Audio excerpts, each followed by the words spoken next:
Long weekend na mga kapuso, pero ang mga kawani ng LGU ng Ilocos Sur, kahapon pa nagsimula ang 5 araw na long weekend.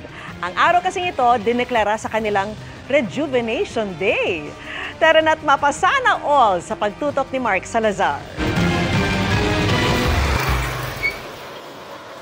Kahit hindi national holiday today, hindi kailangang mag-leave ng ilang taga Ilocos Sur.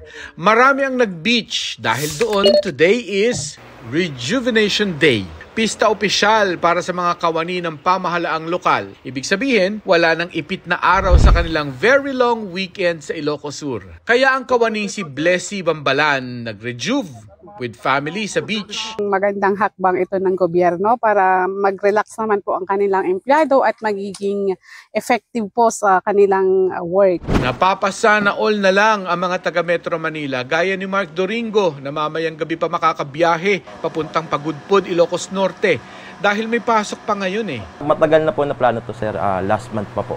Dahil din po sa mga trabaho, busy rin po sa mga para makapag-relax din kahit papaano. Gen Z ka ba? Gen Z po. Gen Z, naku, mga Gen Z daliro mas stress ha. Totoo ba? Opo. Bakit? Bakit madali? Lalo pag, siyempre sir, lalo pag marami na rin pong naasikaso tulad sa business din po. Like, sa pamilya. Yung mga ganitong bakasyon, mahalaga to tayo. Yes sir, para naman po makapag-relax. Di puro stress. Pero sa totoo lang, kailangan na raw talaga ng Rejuvenation Day kahit anumang henerasyon ka pa. Kaya dead man na raw kahit ulanin ng kanilang bakasyon sa Pagudpud basta makawala sa kanilang routine. Tignan na lang po natin sir kasi kung andun naman po siguro sir, baka may ibang spot na pwede pang puntahan. Like San Nicolas po, may mga ano din po din, tourist spot din po. Mga kainan, rain or shine, tuloy tayo. Ang negosyanteng si RM Conda naman, wala sa bokabularyo ang rejuvenation. Siguro pag wala ng bills, tsaka tayo mare-rejuve. Ganun po kasi kapag yun nga po, pag nasa ibang lugar po kasi kami, maya't maya rin po nagre-ring yung phones namin. 2 years ago ang huling bakasyon nila RM.